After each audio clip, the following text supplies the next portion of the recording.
Hello everyone. आज का ये जो वीडियो है वो करंट अफेयर से संबंधित होगा। नेशनल और इंटरनेशनल स्तर के जितने भी करंट अफेयर होंगे इसको मैं यहाँ पर डिस्कस करने जा रहा हूँ। इस सेगमेंट में आज का ये जो पहला करंट अफेयर से संबंधित वीडियो होगा, इसमें मुख्य रूप से देखा जाए तो योजनाओं से संबंधित, सूचकांक से संबंधित, युद्धाभ्यास से संबंधित, बुक्स एंड ऑथर से संबंधित और जितने भी महोत्सव मनाए गए हैं भारत में उनका विशेष रूप से जो एक्स्ट्रा फैक्ट्स के साथ विश्लेषण है उसको मैं यहाँ करवाने जा रहा हूँ। ठीक है, तो आप पेन और पेपर जरूर लेकर के बैठे।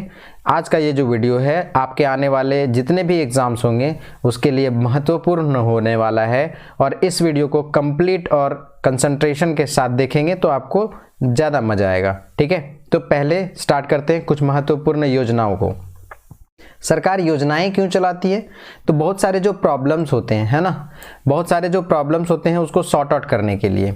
जैसे सबसे पहला जो हमारा योजना है वो है स्माइल 75 योजना। स्माइल 75 योजना जो है वो किसके लिए है? तो भीख मांगने वाले और ट्रांसजेंडर समुदाय के लिए ये योजना बनाई गई है, उनका पुनर्वास करने की बात कही गई है। ये जो योजना है स्माइल 75 योजना, ये ministry of social justice and empowerment organization के द्वारा या विभाग के द्वारा क्या किया जा रहा है? चलाया जा रहा है। ठीक है, तो आप इस बात को जरूर ध्यान रखिएगा। प्रधानमंत्री नरेंद्र मोदी जी द्वारा इसको इनिशिएट किया गया है। ठीक है, नेक्स्ट आते हैं। नेक्स्ट हमारा जो योजना है वो है पीएम श्री योजना। पीएम श्री योजना किससे संबंधित है? तो सबसे पहले समझिए कि जितने भी हमारे सरकारी स्कूल हैं, ठीक है, पीएम श्री योजना के तहत जितने भी सरकारी स्कूल है उसको अपग्रेड करने की बात की गई है। स्कूलों को अपग्रेड करने की बात इसलिए की गई है ताकि सरकारी स्कूल जो प्राइवेट स्कूल है उसके साथ क्या करे, compete कर सके इसके लिए। और दूसरी मॉडल स्कूल बनाने की बात की गई है, यानी डेवलपमेंट होगा सरकारी स्कूल का एक मॉडल स्कूल के रूप में। साथ ही साथ जो न्यू एजुकेशन पॉलिसी है उसको प्रॉपर रन किया जाए, इसके लिए भी पीएम श्री योजना का शुरुआत प्रधानमंत्री के द्वारा किया गया है। ठीक है, आगे आते हैं। हमारा जो नेक्स्ट योजना है वो है पीएम प्रणाम योजना। पीएम प्रणाम योजना किससे संबंधित है? तो केमिकल फर्टिलाइजर और केमिकल फर्टिलाइजर के साथ साथ जो पेट्रोकेमिकल्स हैं उनका यूज जो है वो प्रॉपर तरीके से किया जाए। ठीक है, इस बात को ध्यान रखा जाएगा इस योजना के तहत। ठीक है, प्रधानमंत्री प्रणाम योजना। इसके तहत जैव उर्वरक और जैविक उर्वरकों के संयोजन के साथ उर्वरक का संतुलित उपयोग की बात की गई है। प्रणाम का भी फुल फॉर्म होता है। ठीक है, प्रणाम का फुल फॉर्म क्या होता है? Promotion of alternate nutrients for agriculture management योजना। ठीक है, ये प्रणाम योजना से संबंधित है। ये किसानों के हित को ध्यान में रख करके इस योजना को इनिशिएट किया गया है। नेक्स्ट हमारा जो योजना है वो है टंटिया मामा योजना। टंटिया मामा योजना किससे संबंधित है? सबसे पहले याद रखिएगा ये कहाँ का योजना है? तो ये मध्य प्रदेश की योजना है। मध्य प्रदेश के जो पीएम हैं नाम इनका जानते होंगे, और अगर आप नहीं जानते हैं तो इनका नाम जान लीजिए। इनको निक नेम के रूप में मामा भी बोला जाता है। ठीक है, निक नेम के रूप में मामा भी बोला जाता है और इनका जो ओरिजिनल नेम हुआ वो शिवराज सिंह चौहान हुआ। ठीक है, इसमें क्या कहा गया है? तो सबसे पहले स्वरोजगार को बढ़ावा देने के लिए 10,000 से लेकर के 1 लाख रुपए तक का बैंक ऋण दिया जाएगा। ठीक है, और ये किनको दिया जाएगा? जिनका उम्र 18 वर्ष से लेकर के 55 वर्ष के बीच में हो, उन्हीं को ये जो ऋण है वो मंजूर किया जाएगा। ठीक है, साथ ही साथ ये जो ऋण मिलेगा वो 7% इंटरेस्ट रेट पे अनुदान और बैंक ऋण की गारंटी भी श्योर की जाएगी, इंश्योर किया जाएगा इस योजना के तहत। नेक्स्ट जो योजना है वो हमारा है उम्मीद योजना। उम्मीद योजना कहाँ के लिए है? तो जम्मू एंड कश्मीर की योजना है। जम्मू एंड कश्मीर में क्या करने की बात की गई है? तो ये गरीबों के लिए मजबूत जमीनी संस्थान का निर्माण करने की बात की गई है। दूसरे शब्द में बोले तो गरीबी को कम करने के लिए उम्मीद योजना जम्मू एंड कश्मीर में प्रारंभ की गई है। ठीक है, जम्मू एंड कश्मीर अभी हाल ही में एक यूनियन टेरिटरीज के रूप में बनाया गया है, सेटअप किया गया है। साथ ही साथ जम्मू एंड कश्मीर और लद्दाख 2 रीजन अलग अलग बंटवारा किया गया, पहले जो जम्मू एंड कश्मीर में आता था। नेक्स्ट हमारा योजना है वो है मिशन लाइफ योजना। ठीक है। मिशन लाइफ किस चीज से संबंधित है? तो देखिए, प्राइम मिनिस्टर मोदी जी के साथ साथ यूएन के जो सेक्रेटरी जनरल थे, क्या नाम था इनका? जनरल जो है एंटोनियो गुटेरस, ठीक है। एंटोनियो गुटेरस के द्वारा इस योजना को इनिशिएट किया गया था। बेसिकली ये इन्वायरमेंट प्रोटेक्शन की बात करता है, ठीक है। पीएम मिशन लाइफ योजना जो है वो किससे संबंधित है? तो आज़ादी का जो अमृत महोत्सव था 75वां, वो हम मना रहे थे इसी टाइम पीरियड में, इन्वायरमेंट को के प्रोटेक्शन को लेकर के, और इस योजना को इनिशिएट किया गया है। इतना जरूर ध्यान में रखिएगा।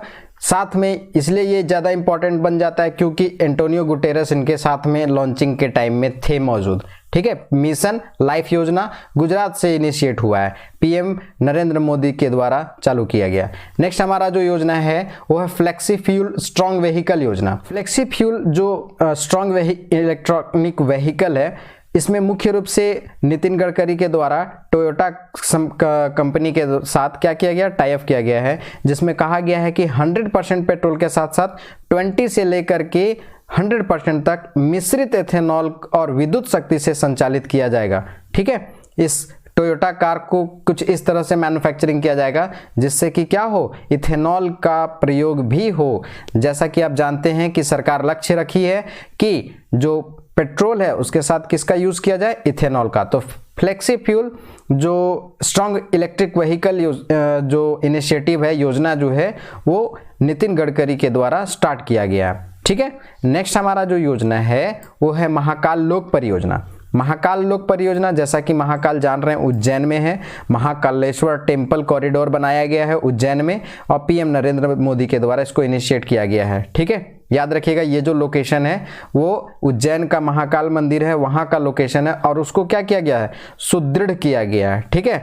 इसको सुदृढ़ किया गया है, पहले इस तरह नहीं था, इसको फिर से बना करके रेनोवेट किया गया है ताकि यहाँ पर टूरिज्म को प्रमोट किया जा सके, इसीलिए महाकाल लोक परियोजना को शुरू किया गया है, ठीक है। देखिए दोस्तों, इन योजनाओं के अतिरिक्त, ठीक है, कुछ अन्य योजनाएं भी सरकार के द्वारा चलाई जा रही है। जैसे समृद्धि योजना को आप एक बार ध्यान में रखिएगा, 2022-23 में इसको इनिशिएट किया गया है, ठीक है। इस बात को आप ध्यान में रखिएगा, समृद्धि योजना दिल्ली सरकार के द्वारा, ठीक है, अरविंद केजरीवाल की सरकार है, दिल्ली सरकार के द्वारा, और इसको इनिशिएट किए हैं विनय कुमार सक्सेना, ठीक है, जो वहाँ के उपराज्यपाल हैं। समृद्धि 2022-23 क्यों चालू किया गया है? तो ये बुनियादी ढांचा के विकास के लिए और नगर पालिका से राजस्व की वृद्धि हो, इसके लिए। नेक्स्ट जो हमारा योजना एक और आप ध्यान में रखिएगा वो है लक्ष्मी भंडार योजना। लक्ष्मी भंडार योजना कहाँ की योजना है? कौन से राज्य की? तो पश्चिम बंगाल की योजना है। इस योजना को मैं इसलिए बता रहा हूँ ना, क्योंकि ये जो लक्ष्मी भंडार योजना है वो पश्चिम बंगाल की सरकार को स्कॉच अवार्ड दिया गया, ठीक है, इस योजना के लिए।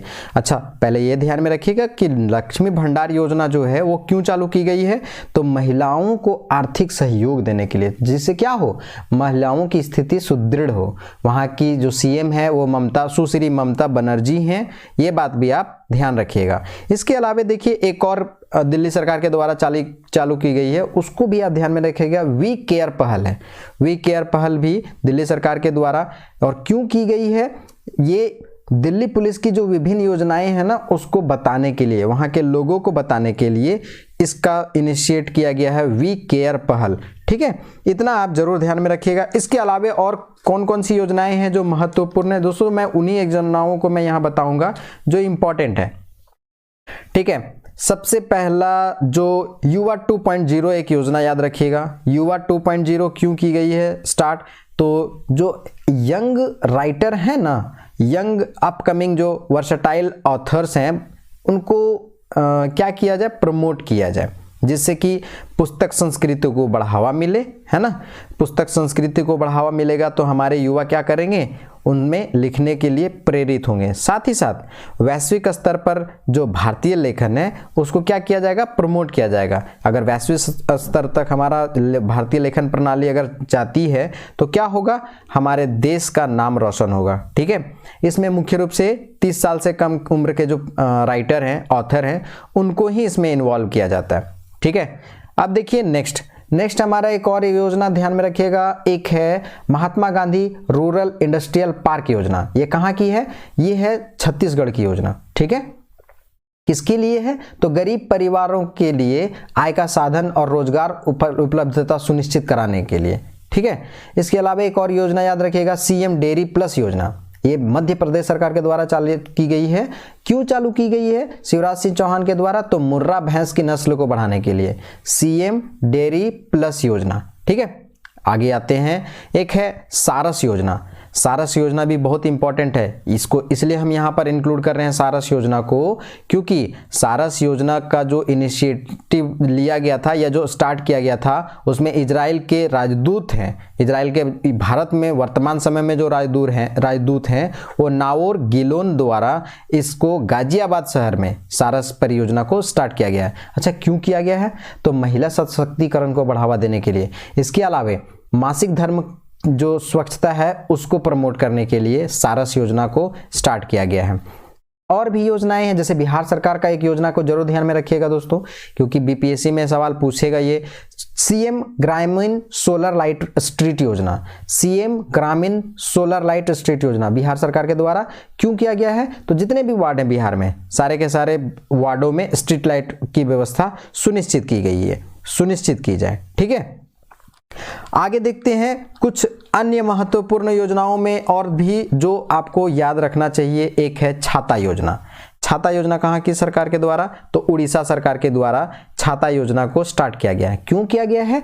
जानते हैं, जितना भी कृत्रिम जो रूप से सामुदायिक जो भवन है, या कह सकते हैं कि ऐसे क्षेत्र या ऐसे एरिया जहां पर पानी जो है वो वेस्ट में चला जाता था, उसको छतों पर संग्रहित करके और उसको क्या किया जाए? संचयन किया जाए और उसका दोहन किया जाए। इसीलिए छाता योजना का शुरुआत जो था वो उड़ीसा सरकार के द्वारा की गई थी। ठीक है। अभी भी चालू की गई है ना, 2022 की योजना, ये भी याद रखिएगा। नवीन पटनायक वहां के क्या हैं? सीएम हैं वर्तमान में। ठीक है, इतना जरूर याद रखिएगा। इसके अलावा देखिए तो गोबर से संपीड़ित पहली बायोगैस की परियोजना चलाई गई है। देखिए, मैं उन योजनाओं को लिया हूं जो इंपॉर्टेंट है। बेसिकली इन्वायरमेंट से संबंधित जितने भी योजना है वो इंपॉर्टेंट बन जाते हैं, क्योंकि क्लाइमेट चेंज जो है बहुत बड़ा इशूज है वर्ल्ड के लिए, इसीलिए इन सब योजनाओं को मैं जरूर इंक्लूड कर रहा हूं। तो गोबर से संपीड़ित पहली बायोगैस परियोजना किसके द्वारा? एचपीसीएल के द्वारा। एचपीसीएल का फुल फॉर्म होता है हिंदुस्तान पेट्रोलियम कॉर्पोरेशन लिमिटेड के द्वारा। और कहां पर? तो राजस्थान सरकार के द्वारा गोबर संपीड़ित पहली बायोगैस परियोजना इनिशिएट की गई है। ठीक है। अब एक और योजना याद रखिएगा, ग्राम रक्षा गार्ड योजना। ये कहाँ की योजना है? तो ग्राम रक्षा गार्ड योजना जो है जम्मू कश्मीर की योजना है। अच्छा, ये क्यों किया गया चालू? इसलिए जम्मू कश्मीर में आतंकवाद का जो प्रॉब्लम है वो बहुत ज़्यादा है, तो उन आतंकवादियों से निपटने के लिए ग्राम रक्षा गार्ड योजना स्टार्ट की गई है जम्मू एंड कश्मीर सरकार के द्वारा। ठीक है, इतना बात अब याद जरूर रखिएगा। इसके अलावे राजस्थान सरकार की एक और योजना को आप ध्यान में रखिएगा, इंदिरा गांधी शहरी रोजगार गारंटी योजना। ठीक है, रोजगार को प्रमोट करने के लिए। देखिए, वहां पर अशोक गहलोत की सरकार है, इंदिरा गांधी जो है वो कांग्रेस से संबंधित है, और वर्तमान समय में जो राजस्थान सरकार है वो कांग्रेस की सरकार है। इसीलिए इंदिरा गांधी शहरी रोजगार गारंटी योजना राजस्थान में रोजगार को प्रमोट करने के लिए। ठीक है। नेक्स्ट हमारा योजना आप ध्यान में रख सकते हैं, उत्तराखंड की एक है मुख्यमंत्री उदयमान खिलाड़ी योजना। ठीक है, मुख्यमंत्री उदयमान खिलाड़ी योजना का संबंध कहां से है? उत्तराखंड से। किसके लिए है? तो 8 से 14 साल के जो युवा खिलाड़ी हैं ना, उनको स्कॉलरशिप दिया जाएगा। मुख्यमंत्री उदयमान खिलाड़ी योजना। ठीक है। इसके अलावा एक उत्तर प्रदेश की योजना ध्यान में रखिएगा, मुख्यमंत्री नगर सृजन योजना। मुख्यमंत्री नगर सृजन योजना उत्तर प्रदेश की सरकार के द्वारा क्यों की गई है? तो राज्य का जो नगर निकाय है उसके विकास को बढ़ावा देने के लिए। ठीक है, इतना भी याद रखिएगा। एक है हिमकैड योजना। हिमकैड योजना हिमाचल प्रदेश सरकार की है। ठीक है, क्यों है? तो किसानों को सिंचाई की सुविधा उपलब्धता सुनिश्चित कराने के लिए। हिमकैड, HI से आप याद रखिएगा, HIM से हिमालय, हिमाचल, HIM से हिमाचल कनेक्ट करिएगा। हिमकैड योजना किसानों को सिंचाई सुविधा प्रदान करने हेतु हिमाचल सरकार के द्वारा। ठीक है। इसके अलावे पुद्धू माई पेन योजना तमिलनाडु सरकार की है। क्यों ये इस योजना को स्टार्ट किया गया? तो इसके पीछे सबसे बड़ी रीज़न है कि 5वां क्लास से लेकर के 12th क्लास तक की जो छात्राएं हैं या वहां पर उन छात्राओं को जो स्नातक और डिप्लोमा पूरा कर लेती हैं उनको 1000 मासिक भुगतान दिया जाएगा जब तक वो पूरा नहीं कर लेती हैं। मतलब जैसे ही स्नातक में नाम लिखाएं उस समय से लेकर के स्नातक कंप्लीट होने तक जितनी भी छात्राएं हैं उनको 1000 मासिक भुगतान किया जाएगा। ठीक है, एक योजना याद रखिएगा, 75वें स्वतंत्रता दिवस के अवसर पर पीएम गति शक्ति योजना चालू की गई थी। क्यों की गई थी इसको? तो औद्योगिक उत्पादकता को बढ़ाना, इसके अलावा जो इंफ्रास्ट्रक्चर डेवलपमेंट है उसको बढ़ाने के लिए पीएम गति शक्ति योजना स्टार्ट की गई थी। ठीक है, इसके अलावा और भी याद रखिएगा पीएम पोषण योजना। पीएम पोषण योजना क्यों इंपॉर्टेंट है वो मैं बता रहा हूँ। देखिए, पहले जो मिड डे मील योजना थी ना, मिड डे मील योजना, ये पहले मिड डे मील नाम था, वर्तमान में अब इसका नाम चेंज कर दिया गया है। ठीक है, मिड डे मील योजना को नाम चेंज करके पीएम पोषण मिशन योजना कर दी गई है। पीएम पोषण मिशन योजना या पीएम पोषण मिशन कर दी गई है इसी मिड डे मील योजना को, जो 5 साल की अवधि तक अब बढ़ा दिया गया है। ठीक है, 5 साल की अवधि तक अब फिर से आगे तक क्या किया जाएगा? तो मिड डे मील योजना चलाया जाएगा। ये भी याद रखिएगा। उज्ज्वला योजना, आप जानते हैं कि उज्ज्वला योजना की शुरुआत जो है वो 1 मई 2016 से की गई थी। ठीक है, लेकिन अब जो योजना 2022 में स्टार्ट हुई है वो हुई है उज्ज्वला 2.0। उज्ज्वला 2.0 जो है वो 10 अगस्त से स्टार्ट हुई है। 10 अगस्त से स्टार्ट हुई है, तो याद रखिएगा कि इसमें सेम काम किया जा रहा है। इस बार उत्तर प्रदेश का जो महोबा जिला है वहां से स्टार्ट किया गया है। ठीक है, उत्तर प्रदेश का जो महोबा जिला है वहां से स्टार्ट किया गया है पीएम उज्ज्वला 2.0। ठीक है, वही किया जाएगा कि जो गैस सिलेंडर है और चूल्हा है वो दिया जाएगा लोगों को, लाभुकों को। ठीक है, इसके अलावा देखिए E100 योजना। E100 योजना क्या है? तो पर्यावरण दिवस के अवसर पर प्रधानमंत्री नरेंद्र मोदी के द्वारा भारत में इथेनॉल उत्पादन और वितरण को स्थापित करने के लिए E100 योजना स्टार्ट की गई है। फिर एक मित्रा योजना। मित्रा योजना क्वेश्चन आया हुआ है, इसको ठीक से ध्यान में रखिएगा।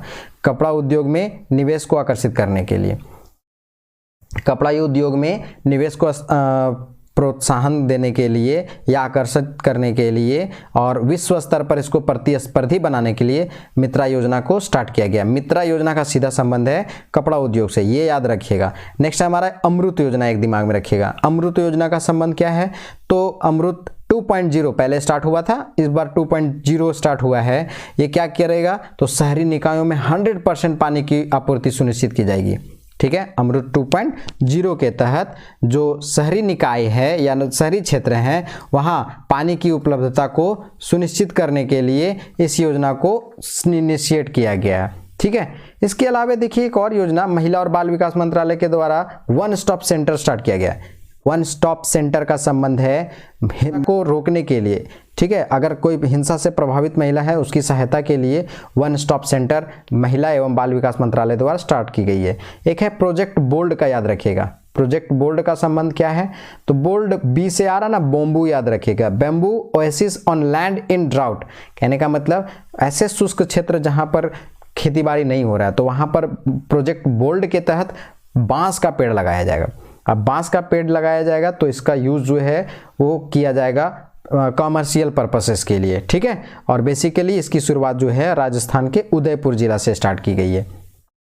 ठीक है, नेक्स्ट हमारा है सार्थक योजना। सार्थक योजना क्यों की गई है? ये नई एजुकेशन जो पॉलिसी थी, न्यू एजुकेशन पॉलिसी 2020 जो है उसको आसानी से क्या किया जाए, इनिशिएट किया जाए, प्रारंभ किया जाए, शुरुआत किया जाए। इसके लिए सार्थक योजना का प्रारंभ किया गया। सार्थक योजना अलग है और सारथी योजना अलग है, ध्यान रखिएगा।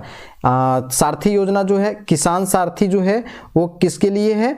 तो किसानों के लिए। ठीक है, किसानों के लिए क्या करेगा? तो जो केंद्रीय किसान कल्याण मंत्री जो हैं वो, इनका नाम है नरेंद्र सिंह तोमर। नरेंद्र सिंह तोमर के द्वारा डिजिटली इंफॉर्मेशन पहुंचाया जाएगा किसानों को। डिजिटली इंफॉर्मेशन पहुंचाया जाएगा किसानों को इस किसान सारथी योजना के तहत। ठीक है, इस चीज़ को भी आप ध्यान में रखिएगा, ये क्वेश्चंस भी इम्पॉर्टेंट बन सकता है। तो इस प्रकार से देखा जाए तो ज़्यादातर जो हमारा योजनाएं थी वो समाप्त होती हैं। ठीक है, योजनाओं के बाद आगे आते हैं हम किस में, सूचकांक में। ठीक है, नेक्स्ट हमारा जो पॉइंट है वो सूचकांक का है। ठीक है, अलग अलग जो 2021-22 में जो सूचकांक जारी की गई थी अलग अलग संस्थानों के द्वारा, उसमें भारत का रैंक क्या था और कौन से राज्य ने या कौन सा देश ने कौन सा स्थान प्राप्त किया, साथ ही ये सूचकांक किस ऑर्गेनाइजेशन के द्वारा जारी की जाती है, इसके बारे में यहाँ पर बताएंगे। ठीक है, सबसे पहला जो सूचकांक है वो हमारा है वैश्विक शांति सूचकांक। ध्यान से समझिएगा दोस्तों, सूचकांक वाला सेगमेंट जो है बहुत ही इंपॉर्टेंट है, एक क्वेश्चन तो पक्का रहेगा ही रहेगा, याद रखिएगा। तो वैश्विक शांति सूचकांक कहने का मतलब Global Peace Index. Global Peace Index जो है वो किसके द्वारा जारी की जाती है, Institute for Economics and Peace के द्वारा। Institute for Economics and Peace के द्वारा वैश्विक शांति सूचकांक या ग्लोबल पीस इंडेक्स जारी की जाती है। इस सूचकांक में जो पहला स्थान था वो आइसलैंड का था और भारत का इस सूचकांक में जो स्थान था वो 135वां था।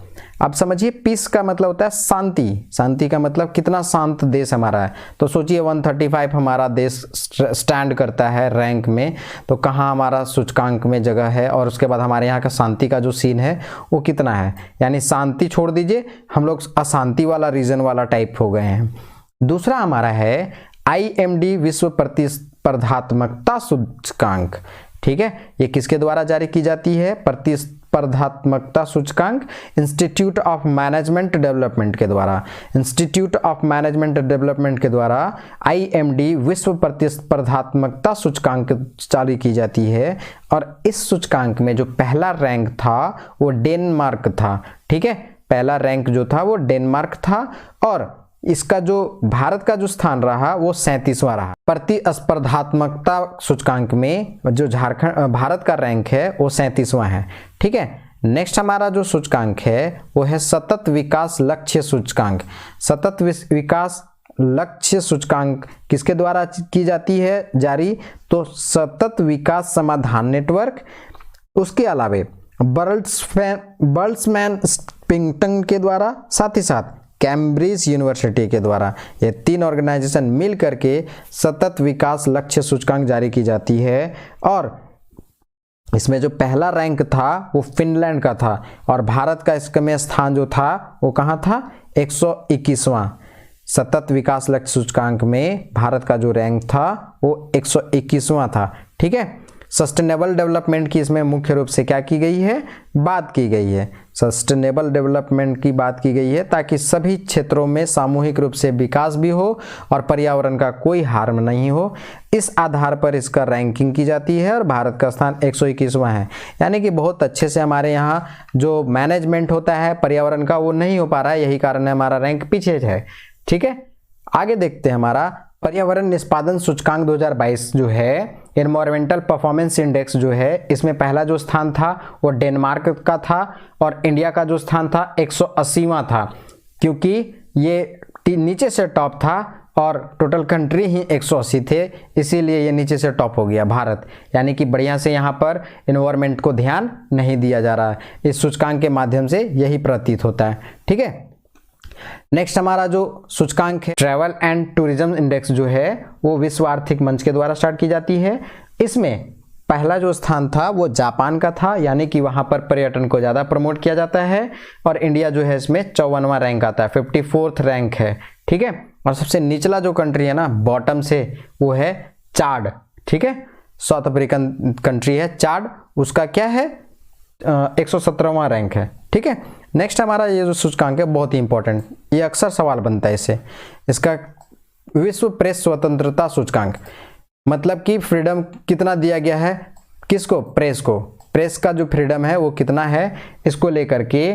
ठीक है, वर्ल्ड प्रेस फ्रीडम इंडेक्स जारी की जाती है। इसमें जो जारी करता है, यह इशू कौन करती है, तो रिपोर्टर्स विदाउट बॉर्डर्स, ये फ्रांस की ऑर्गेनाइजेशन है, रिपोर्टर्स विदाउट बॉर्डर, इसके द्वारा की जाती है इशू। और इस जो सूचकांक है इसमें नॉर्वे जो है वो पहला स्थान है और भारत का जो स्थान है वो 150वां। कहने का मतलब भारत में भी रोका टोकी होता है, किसको, प्रेस को, यानी जो बोलना चाहते हैं प्रेस वाले खुल करके नहीं बोल पाते हैं, इस सूचकांक के माध्यम से यही पता चलता है। नेक्स्ट है हमारा वैश्विक आतंकवाद सूचकांक। वैश्विक आतंकवाद यानी कि आतंकवाद जो है उसको कितना आप रोकने में सक्षम हैं, है ना। तो सोचिए वैश्विक आतंकवाद सूचकांक 2022 में पहला स्थान आता है अफगानिस्तान का। अब जान रहे हैं कि इसका हालत क्या है, अभी हाल ही में तख्ता पलट हुआ था वहां पर, ठीक है। तो वैश्विक आतंकवाद सूचकांक में 2022 में जो पहला स्थान था वो अफगानिस्तान का था और इंडिया जो है 12th रैंक है, ठीक है।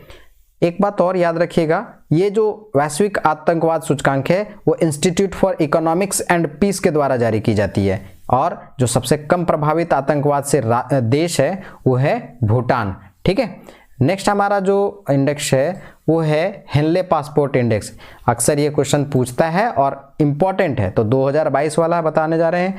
हेनले पासपोर्ट इंडेक्स जो है वो हेनले एंड पार्टनर्स के द्वारा इसको जारी की जाती है। याद रखिएगा जो पहला स्थान है वो जापान का है। हेनले पासपोर्ट इंडेक्स 2022 में भारत का जो स्थान था वो 87th था और जो वर्स्ट पासपोर्ट है ना वो अफगानिस्तान का है। आप जान रहे हैं कि वहाँ पर पूरी तरह से टेररिज्म को प्रमोट किया जाता है, इसीलिए उसका वर्स्ट क्या है, पासपोर्ट है, याद रखिएगा। नेक्स्ट है global gender gap index. Global gender gap index 2022 ये किसके द्वारा जारी की जाती है, तो वर्ल्ड इकोनॉमिक फोरम के द्वारा। जेंडर गैप का मतलब होता है कितना सिचुएशन है फीमेल और मेल का, ठीक है। इसी को ध्यान में रख करके बनाया जाता है या जारी की जाती है। इसमें जो पहला कंट्री है या टॉप पे है वो है आइसलैंड और भारत का जो स्थान पड़ता है वो 135 है। और सोचिए यहाँ भी ग्लोबल जेंडर गैप इंडेक्स में सबसे लास्ट में आता है कौन, अफगानिस्तान, ठीक है। याद रखिएगा क्योंकि वहाँ पर फीमेल लोगों का उतना ज़्यादा ध्यान नहीं रखा जाता है, ठीक है।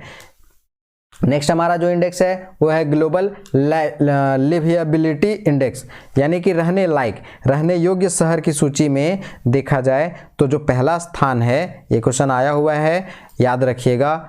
लिविएबिलिटी में कितना अच्छा रहने का जगह है, उसमें वियना जो ऑस्ट्रिया का कैपिटल है वो पहला स्थान पर आता है। भारत का जो नई दिल्ली कैपिटल है वो 112वां रैंक करता है स्टैंड। साथ ही ये जो ग्लोबल लिविएबिलिटी इंडेक्स है वो इकोनॉमिस्ट इंटेलिजेंस यूनिट के द्वारा जारी की जाती है। याद रखिएगा रहने योग्य शहर की सूची की जो सूची जारी की जाती है वो किसके द्वारा जारी की जाती है, इकोनॉमिस्ट इंटेलिजेंस यूनिट के द्वारा। ये बात भी आप याद रखिएगा। नेक्स्ट हमारा जो इंडेक्स है वो है ग्लोबल हंगर इंडेक्स। ये क्वेश्चन भी अक्सर फ्रीक्वेंटली क्वेश्चन पूछे जाने वालों में से एक है, ठीक है। ग्लोबल हंगर इंडेक्स 2021 याद रखिएगा, इशू हुआ है जुलाई 2022 में, ये बात भी ध्यान में रखिएगा। है ये किस समय का, 2021 का, लेकिन इशू हुआ है 2022 में, जुलाई 2022 में आया हुआ है ये। तो पहला स्थान जो है ना उसमें 3 कंट्री हैं, चाइना, कुवैत और ब्राजील। पहला स्थान जो है वो 3 कंट्री का, चाइना, कुवैत और ब्राजील का, और भारत का इसमें स्थान है 101वां। ग्लोबल हंगर इंडेक्स इंपॉर्टेंट है, मैं बार बार रिपीट कर रहा हूँ, 101वां स्थान है भारत का, याद रखिएगा। ये 2 एनजीओ हैं, एक जर्मनी की और एक आयरलैंड की। जर्मनी की जो एनजीओ है वर्ल्ड हंगर हेल्प के द्वारा जर्मनी का एनजीओ है। साथ ही आयरलैंड का एक एनजीओ है जिसका नाम है कंसर्न वाइल्ड लाइफ, ठीक है। कंसर्न वर्ल्ड वाइड जो है इन दोनों ऑर्गेनाइजेशन के द्वारा ग्लोबल हंगर इंडेक्स इशू की जाती है। पहला स्थान चाइना, कुवैत और ब्राजील का, उसमें भारत का जो स्टैंड पड़ता है ना वो 101 यानी 101वां रैंक आता है, ठीक है। अब नेक्स्ट हमारा जो रैंक है या सूचकांक है वो है अंतर्राष्ट्रीय बौद्धिक संपदा सूचकांक। अंतर्राष्ट्रीय बौद्धिक संपदा सूचकांक कहने का तात्पर्य हुआ इंटरनेशनल इंटेलेक्चुअल प्रॉपर्टी इंडेक्स। बौद्धिक संपदा का मतलब होता है इंटेलेक्चुअल प्रॉपर्टी, है ना। तो किसके द्वारा जारी की जाती है ये, तो global innovation policy centre of the US chamber of commerce. ये नाम जरूर याद रखिएगा, ठीक है, बौद्धिक संपदा सूचकांक को जारी करने वाली जो संस्था है वो है global innovation policy centre of the US chamber of commerce. याद रखिएगा, इसमें पहला स्थान यूएसए का ही है, क्योंकि ये यूएसए खुद जारी करती है तो अपना स्टैंड फर्स्ट रखी हुई है। और भारत का इसमें स्थान कितना कर दिया, 43। ठीक है, नेक्स्ट हमारा जो सूचकांक वो है विश्व आर्थिक स्वतंत्रता सूचकांक। ठीक है, इकोनॉमिक फ्रीडम इंडेक्स। ठीक है, किसके द्वारा ये जारी की जाती है, द हेरिटेज फाउंडेशन के द्वारा। याद रखिएगा, ये भी पहला जो स्थान है आर्थिक स्वतंत्रता के रूप में, तो पहला स्थान है सिंगापुर का। और भारत का जो स्टैंड है वो 131वां है। भारत का जो रैंक है वो 131वां है। ध्यान रखिएगा, एक बॉटम से कंट्री है आर्थिक स्वतंत्रता में, बॉटम से जो कंट्री है वो है नॉर्थ कोरिया, और वहां के तानाशाह का नाम है किम जोंग उन। याद रखिएगा। लोकतंत्र सूचकांक, ठीक है, लोकतंत्र सूचकांक जो है किसके द्वारा जारी की जाती है, तो द इकोनॉमिस्ट इंटेलिजेंस यूनिट के द्वारा। पहला स्थान है इसका नॉर्वे का, भारत का स्थान है 46वां, और बॉटम कंट्री बन गई अफगानिस्तान। लोकतंत्र है ही नहीं वहां पे अफगानिस्तान में, तो कहां से इसको मिलेगा टॉप, तो पहला जो स्थान पड़ता है लोकतंत्र सूचकांक में 2021 में जो रैंक आया था वो नॉर्वे का है पहला। भारत का जो स्टैंड है या भारत का जो रैंक है वो 46 है, यानी 46वां स्थान पड़ता है लोकतंत्र सूचकांक में भारत का। याद रखिएगा। नेक्स्ट हमारा जो इंडेक्स है वो है UN world happiness report 2022। UN world happiness report 2022 जो है वो यूनाइटेड नेशन, जैसा कि पहला आ गया है तो यूनाइटेड नेशन के द्वारा जारी की जाती है। पहला जो स्थान है वो है फिनलैंड का, इंडिया का इसमें रैंक है 136वां, और बॉटम जो कंट्री है वो कौन सी है, अफगानिस्तान। ठीक है, याद रखिएगा इन सब चीज़ों को। इसके अलावे नेक्स्ट जो हमारा सूचकांक है वो है भ्रष्टाचार बोध सूचकांक। भ्रष्टाचार बोध सूचकांक जो है वो 2021 वाला ही है। ठीक है, अभी 2022 वाला इशूज नहीं किया गया है। तो भ्रष्टाचार में भारत का जो रैंक है वो 85वां है। ठीक है, और ध्यान रखिएगा भ्रष्टाचार में हम और मालदीव हमारे जस्ट नीचे, ठीक है, दोनों एक साथ आते हैं 85वां रैंक में। पहला रैंक कौन है, तो डेनमार्क, फिनलैंड, न्यूजीलैंड, ये तीनों के तीनों पहले रैंक पे स्टैंड करते हैं, डेनमार्क, फिनलैंड और न्यूजीलैंड। याद रखिएगा। बॉटम कंट्री जो है भ्रष्टाचार बोध सूचकांक में वो है साउथ सूडान। ठीक है, साउथ सूडान जो है वो बॉटम कंट्री है। ये जो भ्रष्टाचार बोध सूचकांक है वो ट्रांसपेरेंसी इंटरनेशनल के द्वारा जारी की जाती है। ट्रांसपेरेंसी इंटरनेशनल के द्वारा भ्रष्टाचार बोध सूचकांक जारी की जाती है, इस बात को आप याद रखिएगा। देखिए, ये जो सूचकांक था, इस सूचकांक के अलावे भी कुछ कुछ इंपॉर्टेंट सूचकांक हैं जिसको मैं यहां डिस्कस करने जा रहा हूं। आप ध्यान से समझिएगा तो आपको क्वेश्चंस बनेंगे। याद रखिएगा, ये क्वेश्चंस इंपॉर्टेंट हैं, और ये क्वेश्चंस इतना ज़्यादा इंपॉर्टेंट है कि आपको काम आएगा ही आएगा। देखिए, एक विश्व निवेश रिपोर्ट आता है। विश्व निवेश रिपोर्ट मतलब इन्वेस्टमेंट कौन कितना कर रहा है, तो अंकटाड के द्वारा जारी किया जाता है। प्रथम स्थान अमेरिका का था और भारत का स्थान इसमें निवेश में 5वां स्थान पड़ता था। भारत का जो स्थान था वो 5वां है। ठीक है, इसके अलावा देखिए, ग्लोबल फायर पावर इंडेक्स 2022 जारी किया गया था। किसके द्वारा, ग्लोबल फायर पावर के द्वारा। ग्लोबल फायर पावर इंडेक्स जारी किया गया था। इसमें पहला स्थान अमेरिका का था और भारत का जो स्थान था वो 4था था। ये भी आप याद रखिएगा। ठीक है, इसके अलावा देखा जाए तो 2022 में एक और इम्पॉर्टेंट जो डाटा आएगा, विश्व खुशहाली सूचकांक। ठीक है, हैप्पीनेस।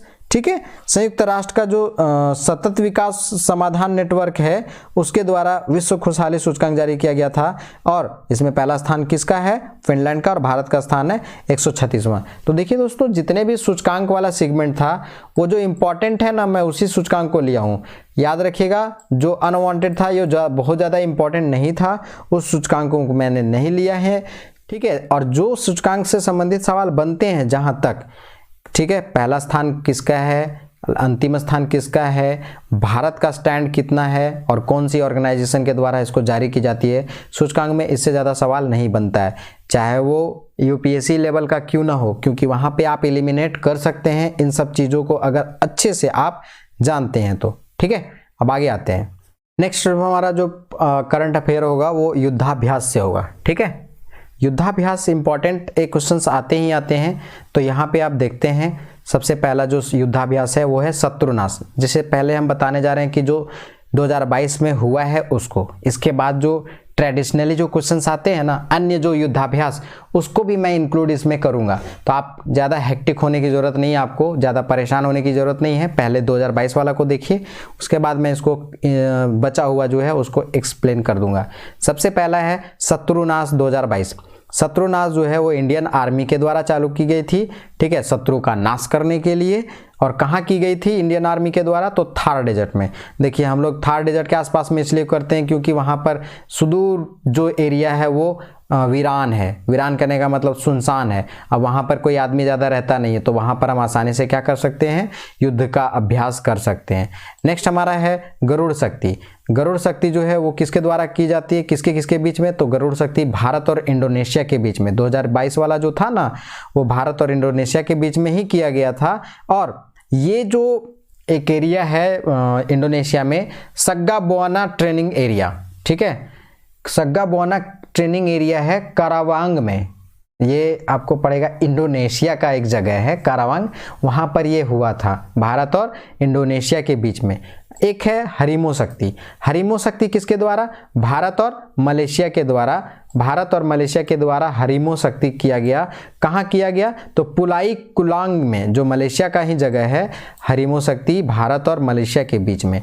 नेक्स्ट हमारा जो युद्धाभ्यास है वो है समन्वय 2022। समन्वय 2022 ये वायुसेना की युद्धाभ्यास था या प्रयास था।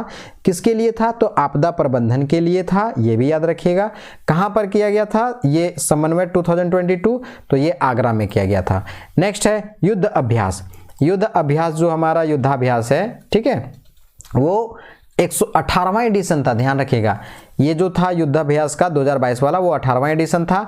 भारत और अमेरिका के द्वारा इसको क्या किया जाता है? कंडक्ट किया जाता है। और वर्तमान में जानते हैं 2022 वाला औली एक जगह है उत्तराखंड में, वहां पर इस युद्धाभ्यास को प्रयास किया गया या वहां पर कंडक्ट किया गया। नेक्स्ट है हमारा नसीम अल बहार। नसीम अल बहार जो 2022 वाला है वो इंडियन नेवी का ये है। भारत और ओमान की जो नेवी है दोनों मिलके करती है। और ये हुआ कहाँ था नसीम अल बहार? तो ओमान का जो कोस्ट है वहाँ पर हुआ था, ठीक है। मालाबार अभ्यास। मालाबार पहले कंट्री आप जानिए 4 कौन कौन है, ये बहुत इंपॉर्टेंट है। इंडिया, जापान, अमेरिका और ऑस्ट्रेलिया। जो कॉन्सेप्ट था वो शिंजो आबे का था, प्राइम मिनिस्टर थे जापान के। हालांकि हाल ही में शिंजो आबे की हत्या कर दी गई। भारत का एक बहुत ही करीबी मित्र है जापान। तो इंडिया, जापान और अमेरिका और ऑस्ट्रेलिया ये चारों मिलकर के मालाबार अभ्यास करते हैं। ध्यान रखिएगा ये किसको काउंटर करने की बात करता है? तो चाइना को। और इस बार 2022 वाला जो हुआ वो योकोसुका जापान में शुरू किया गया था इस मालाबार एक्सरसाइज को। एक मालाबार कोस्ट है, भारत के कौन से एरिया में पड़ता है? आप थोड़ा हमको कमेंट करके बताइएगा। मालाबार कोस्ट, कोंकण कोस्ट है ना, ये बात याद रखिएगा। फिर है सारेक्स 22। सारेक्स 22 अभ्यास जो है वो 10वां राष्ट्रीय समुद्री खोज और बचाव अभ्यास था। ये 10th लेवल का था। राष्ट्रीय समुद्री खोज के लिए ये 10वां सारेक्स 2022 जारी की गई थी या उसको इनिशिएट किया गया था। कहाँ हुआ था? तो चेन्नई में, ठीक है। इंडियन कोस्ट के गार्ड के द्वारा इसको चालू किया गया था या इस अभ्यास को कंडक्ट किया गया था। इंडियन कोस्ट गार्ड, तटरक्षक बल जिसको कहते हैं, है ना। नेक्स्ट हमारा जो अभ्यास होगा वो है अभ्यास प्रस्थान। अभ्यास प्रस्थान 2022 जो है वो कृष्णा और गोदावरी के जो बेसिन है वहाँ पर किया गया था। ईस्टर्न नेवल कमांड के द्वारा, इंडियन नेवी के द्वारा अभ्यास प्रस्थान 2022 को कंडक्ट किया गया था, याद रखिएगा ये भी। अब है पावर एक्स अभ्यास। पावर एक्स अभ्यास 2022 किसके द्वारा? तो साइबर सुरक्षा को ध्यान में रख करके दिल्ली में साइबर सुरक्षा को ध्यान में रख करके एक इंडेक्स ये किया गया था। पावर एक्स 2022 इनिशिएट किया गया था, कंडक्ट किया गया था और ये दिल्ली में हुआ था, याद रखिएगा। क्यों हुआ था ये बात ध्यान में रखिएगा। ये है साइबर सुरक्षा। साइबर सुरक्षा का मतलब होता है कि आप अगर इंटरनेट चलाते हैं तो आपको किसी तरह से कोई प्रॉब्लम ना हो, फिशिंग ना हो, स्पैमिंग ना हो, ठीक है। हमारा नेक्स्ट जो अभ्यास है वो है पर्वत प्रहार अभ्यास 2022। पर्वत प्रहार 2022 जो है वो लद्दाख में हुआ था और ये इंडियन आर्मी का एक अभ्यास था, ये भी याद रखिएगा। अभ्यास ककाडू जो है वो बहुराष्ट्रीय नौसेना अभ्यास था, ध्यान रखिएगा। ये ऑस्ट्रेलिया का डार्विन जो शहर है वहाँ पर हुआ था, ये भी याद रखिएगा, ऑस्ट्रेलियन नेवी के द्वारा ये अभ्यास ककाडू। और ऐसा नहीं कि सिर्फ यही है, बहुराष्ट्रीय नौसैन्य अभ्यास है, सिर्फ भारत ही नहीं गया था, फ्रांस भी, ठीक है, जापान भी, अमेरिका भी, इन लोगों का भी इंडियन नेवी जो थी और भारत का जो नेवी थी वो सब मिल करके वहाँ पर जो अभ्यास ककाडू था वो किया गया था। नेक्स्ट हमारा है गगन स्ट्राइक 2022। गगन स्ट्राइक 2022 जो था वो भारतीय थल सेना का था और भारतीय वायुसेना का था। कहाँ पर जारी किया गया था या कहाँ पे इसको कंडक्ट किया गया था गगन स्ट्राइक 2022 को? तो ये पंजाब में, ठीक है। देखिए दोस्तों, अगर आपको ये वीडियो अच्छा लग रहा होगा तो आपसे एक रिक्वेस्ट रहेगा कि आप इस वीडियो को लाइक जरूर कर देंगे, और अगर आप सब्सक्राइब नहीं किए होंगे तो चैनल को जरूर सब्सक्राइब करेंगे।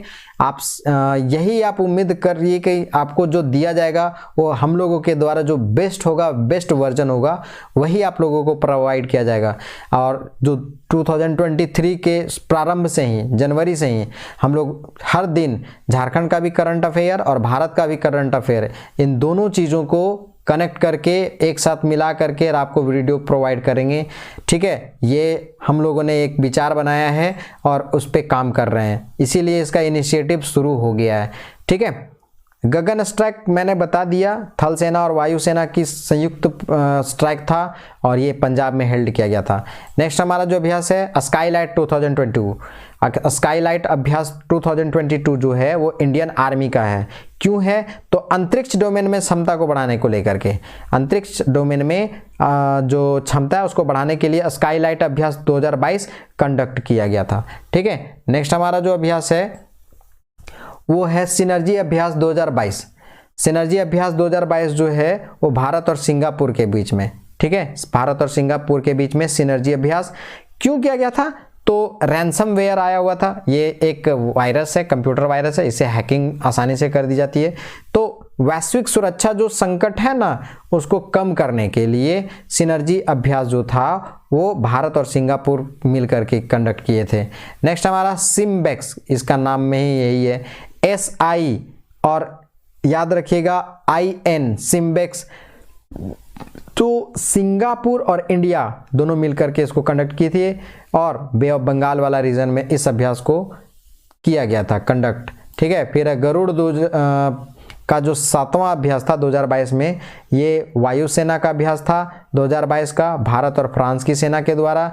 एयरफोर्स स्टेशन जोधपुर जो राजस्थान में है ना, वहाँ पर गरुड़ अभ्यास किया गया था कंडक्ट, याद रखिएगा। और कौन सा है? तो इन जो एयरफोर्स है ना उसके द्वारा इसको क्या किया जाता है, वायुसेना के द्वारा इस अभ्यास को कंडक्ट कराया जाता है। नेक्स्ट हमारा टाइगर ट्रायम्फ 2022।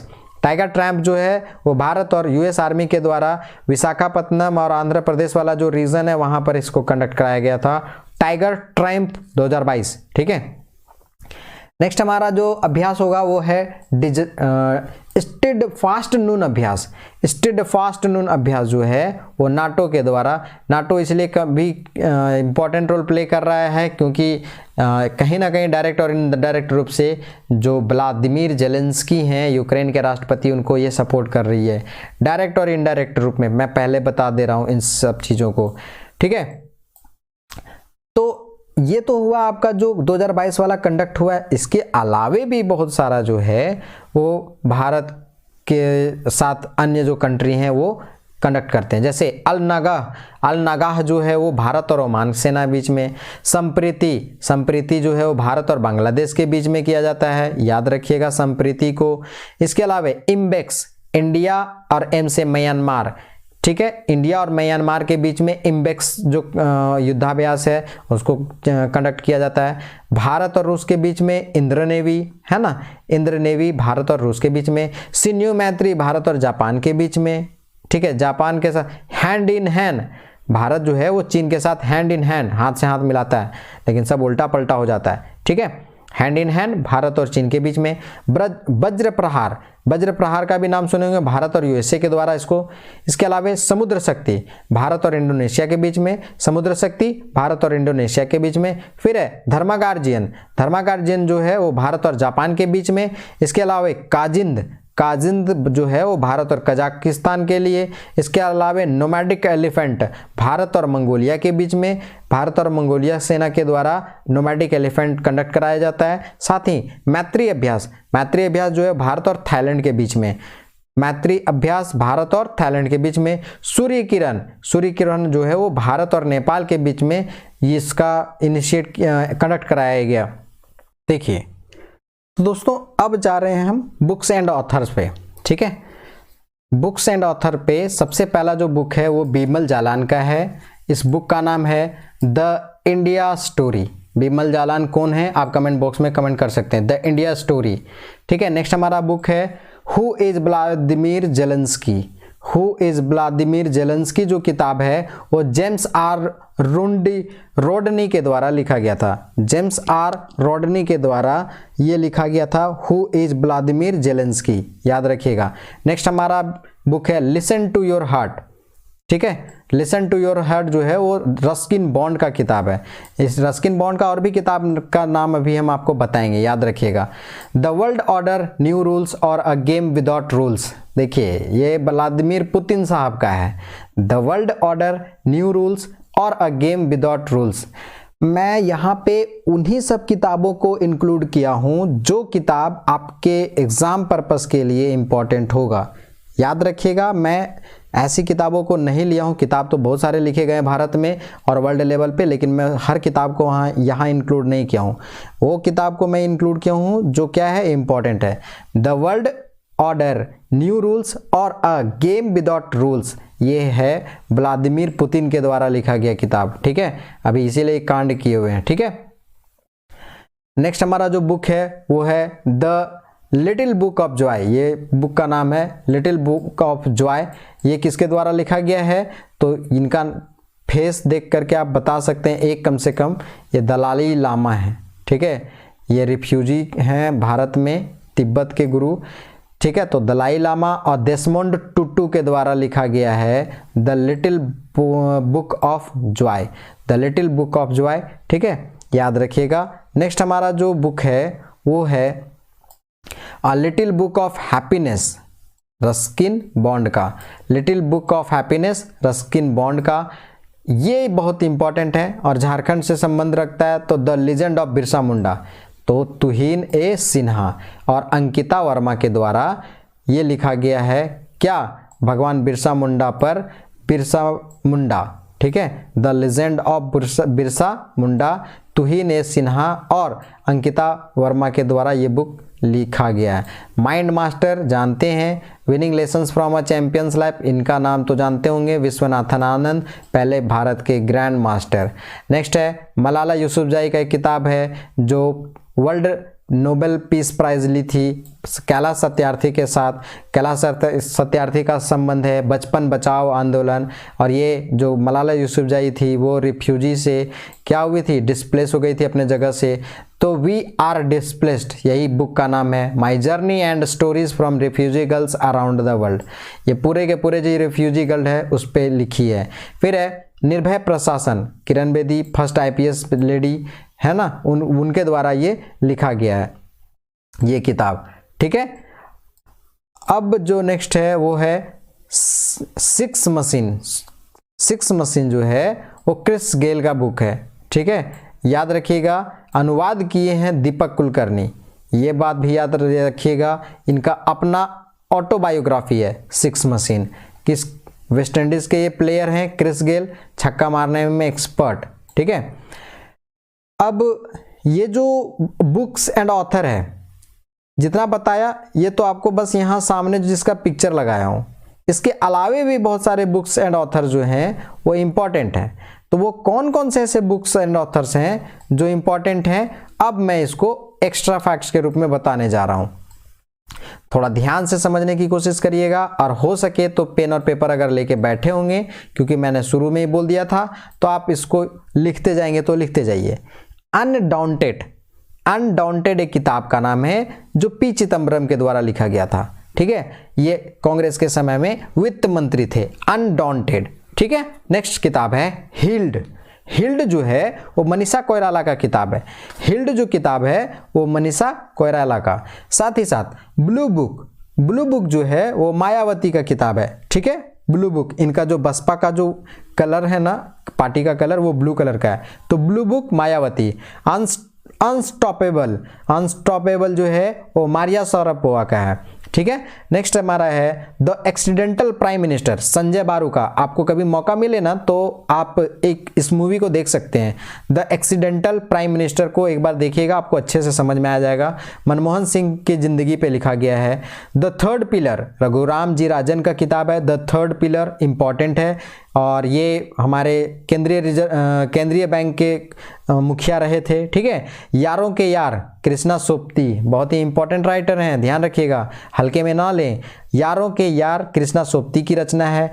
खूनी बैसाखी, ये क्वेश्चन तो आया हुआ है। खूनी बैसाखी रचना किसकी है? तो नानक सिंह का। खूनी बैसाखी नानक सिंह। नेक्स्ट है things to leave behind, Namita Gokhale का किताब है। देखिए फिर से मैं बता रहा हूं, वही क्वेश्चंस को लिया हूं मैं जो बुक ऑलरेडी आ चुके हैं या पूछे जा चुके हैं। Things to leave behind, things to leave behind जो किताब है वो नमिता गोखले का किताब है। इम्परफेक्ट, इम्परफेक्ट जो किताब है वो संजय मंजोरकर का है, ये क्रिकेटर है। इम्परफेक्ट, ठीक है, ऑटोबायोग्राफी है इनका। ठीक है, औघड़ और डार्क हॉर्स, नीलोत्पल मृणाल, ठीक है, ये झारखंड से बिलोंग करते हैं और कभी मौका मिले तो इनकी रचना ज़रूर पढ़ें। डार्क हॉर्स को मैंने पर्सनली पढ़ा और उसके बाद मैंने बहुत ज़्यादा एनालाइज किया। आपको भी अगर मौका मिलता है तो आप ज़रूर पढ़ें। 3 से 4 दिन में पहली बार ऐसा था कि इस नोवेल को मैंने ख़त्म कर दिया था 3 से 4 दिन में। बाकी सब पढ़ने के साथ इसको भी मैं पढ़ता था और डार्क हॉर्स को मैंने कंप्लीट पढ़ा है। आपको भी मोटिवेशन मिलेगा यहाँ से, मैं ज़रूर प्रेफर करूँगा डार्क हॉर्स को पढ़ें। ठीक है, flood of fire, Amitabh Ghosh का किताब है। फ्लड ऑफ फायर, ठीक है। बेशरम, तस्लीमा नसरीन, बांग्लादेश की लेखिका हैं। ये भी रेफ्यूजी की ज़िंदगी बिता रही हैं, झारखंड भारत वाला रीजन में आकर के दिल्ली में रहती हैं ये, ठीक है, तस्लीमा नासरीन, और ये अक्सर विवादों में घिरी रहती हैं। बेशरम इन्हीं का किताब है। वी आर डिस्प्लेस्ड ऑलरेडी बता चुका हूँ, ये मलाला यूसुफजाई की है। रेज ऑफ ऋषि सुनक नया किताब है, माइकल स्कॉट ट्रस्ट के द्वारा लिखा गया है। रेज ऑफ ऋषि सुनक, ऋषि सुनक जो है ब्रिटेन के प्राइम मिनिस्टर अभी बने हैं, ठीक है, जो एक भारतीय हैं और नारायण मूर्ति के दामाद हैं। नारायण मूर्ति जो है एक IT किंग है, ठीक है, इंफॉर्मेशन टेक्नोलॉजी से संबंधित, ठीक है, इनकी अपनी एक कंपनी है, ठीक है, याद रखिएगा। कृष्णा मूर्ति का। दिल्ली यूनिवर्सिटी, हरदीप सिंह पुरी का किताब है, दिल्ली यूनिवर्सिटी। कंफ्यूज्ड स्टोरी, साहिल सेठ का किताब है, confused story. Ambedkar life, Shashi Tharoor का, शशि थरूर का जो किताब है वो Ambedkar life. War of Lanka, Amish Tripathi का किताब है, बहुत ही बढ़िया फेमस राइटर अमीश त्रिपाठी का war of Lanka. A new India based on Arun Jaitley, ध्यान रखिएगा ये जो न्यू इंडिया है बुक वो किस पे बेस्ड है? अरुण जेटली पे है। अरुण जेटली हमारे देश के फाइनेंस मिनिस्टर रहे, हालांकि ये अब इनका निधन हो गया है, ठीक है। नेक्स्ट हमारा बुक है, नोबेल पुरस्कार 2022 में मिला था साहित्य के क्षेत्र में एनी अर्नेक्स को, जो फ्रांस की थी, द ईयर्स, ठीक है, द ईयर्स बुक के लिए इनको मिला था, याद रखिएगा। इनकी रचना में कुछ यूनिकनेस था इसीलिए। रजनी के मंत्र, PC बालासुब्रमण्यम का किताब है। एक और है from dependence to self reliance, ये बिमल जालान का किताब है। ये किताब भी बहुत इंपॉर्टेंट है और फ्रीक्वेंटली चांसेस है इस बुक का क्वेश्चन पूछा जाना, ठीक है। नेक्स्ट हमारा बुक है Gautam Adani, the man who changed India. ये किसके द्वारा लिखा गया है? गौतम अडानी बुक RN भास्कर के द्वारा। डेंजरस अर्थ, एलन प्रेजर के द्वारा लिखा गया है, एलन प्रेजर के द्वारा डेंजरस अर्थ, ठीक है। बिमल जालान का एक और किताब का नाम याद रखिएगा, the India story. The India story Bimal Jalan का ऑलरेडी बता चुके हैं, यहाँ भी फिर से समझिएगा। फिर हार्डेस्ट पैलेस, ये है वेस्ले मॉर्गन के द्वारा, वेस्ले मॉर्गन के द्वारा द हार्डेस्ट पैलेस बुक लिखा गया है। ये क्यों इसके लिए इंपॉर्टेंट है वो समझिए। William E. कॉल्बी अवार्ड इसको 2022 में मिला है, विलियम E. कॉल्बी अवार्ड 2022 में मिला है द हार्डेस्ट पैलेस का, जो लिखा गया है वेस्ले मॉर्गन के द्वारा। फिर है द मैकमोहन लाइन, जनरल जे सिंह के द्वारा लिखा गया था। मैकमोहन लाइन भारत और चाइना के बीच में, ठीक है, द मैकमोहन लाइन जनरल जे सिंह के द्वारा लिखा गया है। स्वाधीनता संग्राम ना शूरवीरों, स्वाधीनता संग्राम ना शूरवीरों जो किताब है वो मीनाक्षी लेखी के द्वारा लिखा गया है, जो भारत के विदेश एवं संस्कृति राज्य मंत्री हैं। मीनाक्षी लेखी, स्वाधीनता संग्राम ना शूरवीरों लिखा गया। रेत समाधि जानते हैं, गीतांजलि श्री का पुस्तक है, बुकर पुरस्कार मिला 2022 में। इसका इंग्लिश वर्जन लिखी थी डेजी रॉकवेल जो यूएसए की थी, और इसको इंग्लिश में लिखा गया है टॉम्ब ऑफ सैंड के हेडलाइन से या टॉपिक से, ठीक है। लिसन टू योर हार्ट, ये है रस्किन बॉन्ड का किताब, listen to your heart, Ruskin Bond बहुत ही फेमस। The room on the roof भी इन्हीं का है, याद रखिएगा, the room on the roof मेरा पढ़ा हुआ है, नोवेल है, बहुत ही शानदार रस्किन बॉन्ड का। लिसन टू योर हार्ट, उसके अलावा रूम ऑन द रूफ है ना। इसके अलावा देखिए not just a night watchman, ये विनोद राय के द्वारा लिखा गया है। विनोद राय जो है भूतपूर्व कैग थे, कंट्रोलर एंड ऑडिटर जनरल, ठीक है। इसके अलावा एक किताब और याद रखिएगा, who is Vladimir Zelensky, James R Rodney का किताब है, ये भी याद रखिएगा, who is Vladimir Zelensky, James R Rodney का किताब है, ठीक है। Lion of the sky, Stephen Barker के द्वारा लिखा गया है, लायन ऑफ द स्कार, ये जानते हैं ये है हरदीप सिंह मलिक के ऊपर। हरदीप सिंह मलिक वही इंसान है जो फर्स्ट वर्ल्ड वार में पहले भारत के फाइटर पायलट थे। लायन ऑफ द स्काई नाम से स्टेफन बार्कर के द्वारा किताब लिखी गई है, जो भारतीय थे, फर्स्ट इंडियन हु फ्लाइट, जो फाइटर पायलट थे उनके ऊपर लिखा गया है, ठीक है। अ प्लेस कॉल्ड होम, प्रीति सिनॉय का किताब है, अ प्लेस कॉल्ड होम, प्रीति सिनॉय का, ठीक है। इसके अलावा देखिए the boy who wrote constitution, Rajesh तलवार की कृति है। BR अम्बेडकर का 131वां बर्थ एनिवर्सरी था, उसी समय इसको ये किया गया था, लॉन्च किया गया था, the boy who wrote constitution, Rajesh Talwar, ठीक है। इसके अलावे याद रखिएगा how to prevent the next pandemic, जब कोविड-19 का सीन था ना तो उस समय लिखा गया था, उस समय के बारे में लिखा गया है बिल गेट्स के द्वारा। फियरलेस गवर्नेंस, याद रखिएगा, ऑलरेडी पिक्चर में भी बता चुका हूं sorry, fearless governance Kiran Bedi का, ठीक है। इसके अलावा एक है गोल्डन बॉय नीरज चोपड़ा, ये लिखा गया है नवदीप सिंह गिल के द्वारा, ये बायोग्राफी है, ठीक है, ध्यान रखिएगा। बायोग्राफी और ऑटोबायोग्राफी दोनों में डिफरेंस क्या होता है वो समझिएगा। ऑटोबायोग्राफी खुद लिखा गया अपने बारे में, और बायोग्राफी किसी दूसरे राइटर के द्वारा जब लिखा गया, ठीक है। इसके अलावा और क्या है तो ममता बियॉन्ड 2021, ये जयंत घोषाल का किताब है, किस पर, ममता बनर्जी पे, जो पश्चिम बंगाल की सीएम है। The 10 trillion dream, Subhash Chandra Garg का ये किताब है, ये वित्त सचिव थे, पूर्व वित्त सचिव हैं, द 10 ट्रिलियन ड्रीम, ठीक है। अमिताभ घोष का एक और किताब का नाम याद रखिएगा, the living mountain, the living mountain Amitabh Ghosh का रचना है। प्राइड, प्रेज्यूडिस एंड पंडिट्री, ये शशि थरूर का किताब है। प्राइड, प्रेज्यूडिस एंड पंडिट्री, ये शशि थरूर का किताब है, ये भी एक बार याद रखिएगा। शांतनु गुप्ता का एक किताब है जो योगी आदित्यनाथ पर लिखा गया है, the monk who transform Uttar Pradesh, Shantanu Gupta, the monk who transformed Uttar Pradesh, Shantanu Gupta की रचना है, ठीक है। अभिजीत बनर्जी, ये नोबेल इकोनॉमिक्स के सेगमेंट में प्राप्त करने वाले हैं, इंडियन हैं, हालांकि ये सेटल हो गए हैं अमेरिका में जाकर के। Cooking to save your life, basically ये गरीबी पे लिखे थे, cooking to save your life, ठीक है। सनराइज ओवर अयोध्या, ये सलमान खुर्शीद की रचना है, सलमान खुर्शीद की रचना है सनराइज ओवर द अयोध्या, ठीक है, याद रखिएगा। लाल सलाम स्मृति ईरानी का रचना है, लाल सलाम नोवेल है, लाल सलाम स्मृति ईरानी का। नेक्स्ट हमारा है द कस्टोडियन ऑफ ट्रस्ट, ये रजनीश कुमार का है। अब रजनीश कुमार एक बैंकर हैं, इनके बारे में आप जानते होंगे, ठीक है। The custodian of trust. Sir Syed Ahmed Khan, ये सैफी किदवई की रचना है, सर सैयद अहमद खान। दोस्तों बार बार मैं बोल रहा हूँ कि आप इसको हल्के में ना लें, मैंने 2, 3, 4 बुक को कलेक्ट किया, कुछ गूगल से किया, और कलेक्शन के बाद मैं आपको ये बता रहा हूँ। और ऐसा नहीं कि इतना ही एक बुक था, बुक तो और भी बहुत सारा था, उनमें से सिलेक्टेड को मैं यहाँ बता रहा हूँ।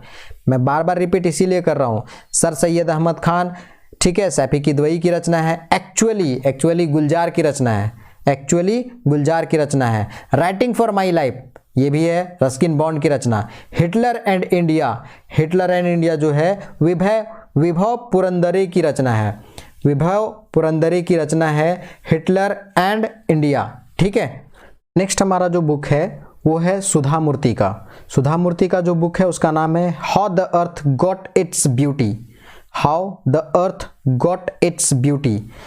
करीना कपूर खान, इनका भी एक रचना है द प्रेगनेंसी बाइबल, ठीक है, the pregnancy Bible Kareena Kapoor Khan की रचना है। जेके रॉलिंग, आप जानते होंगे हैरी पॉटर का जितना भी सीरीज है वो जेके रॉलिंग के द्वारा लिखा गया है। साथ ही एक नया किताब इनका अभी विमोचित हुआ है, उसका नाम है the Christmas pig, J K rolling.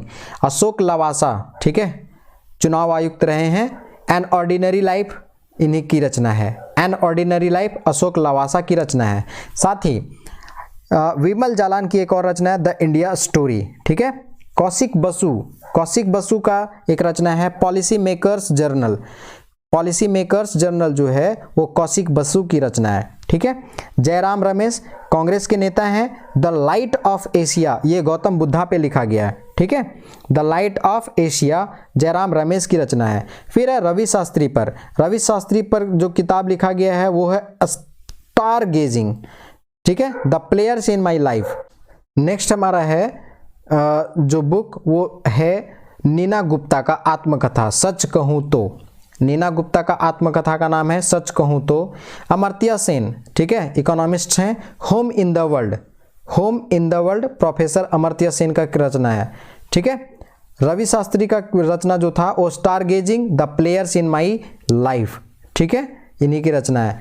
Believe Suresh Raina का आत्मकथा है, याद रखिएगा। झुम्पा लाहिड़ी का वेयर अबाउट्स, झुम्पा लाहिड़ी अमेरिकी लेखक हैं, इनका किताब का नाम है वेयर अबाउट्स। शिवशंकर मेनन का जो किताब का नाम है इंडिया एंड एशियन जियोपॉलिटिक्स जो बुक है वो शिवशंकर मेनन की रचना है, ठीक है। प्रियंका चोपड़ा, ठीक है, ये एक एक्ट्रेस है इंडिया की, जमशेदपुर से बिलोंग करती हैं। अनफिनिश्ड अ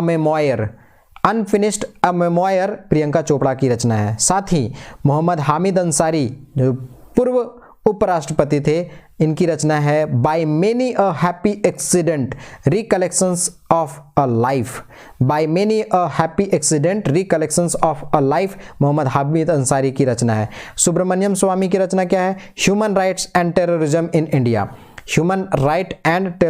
इन इंडिया, सुब्रमण्यम स्वामी की रचना है, याद रखिएगा, ठीक है। नेक्स्ट जो हमारा सेगमेंट होगा वो होगा महोत्सव से, ठीक है। अब देखते हैं कि कौन सा महोत्सव मनाया जाता है।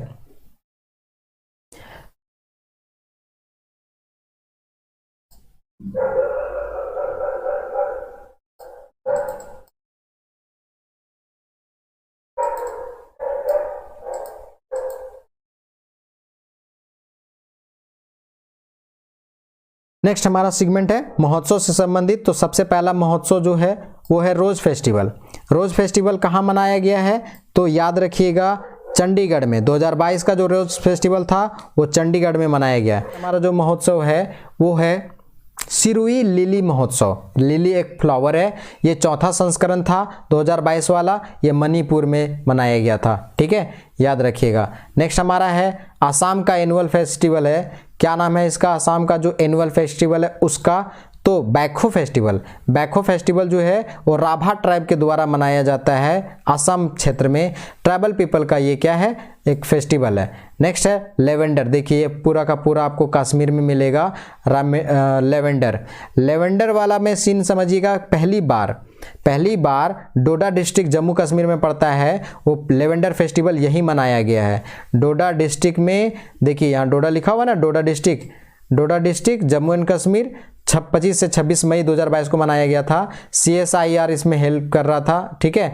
Purple revolution in Jammu and Kashmir की बात की गई है, लेवेंडर फेस्टिवल था, ध्यान में रखिएगा। लेवेंडर फेस्टिवल का संबंध है जम्मू एंड कश्मीर से, ठीक है। इससे और आगे आएंगे तो डोल जात्रा महोत्सव। डोल जात्रा महोत्सव जो है वो कर्नाटक में, देख लीजिए, डोल जात्रा महोत्सव कर्नाटक से संबंधित है। इसके अलावे हॉर्नबिल महोत्सव कहाँ पे, नागालैंड में, ये भी याद रखिएगा।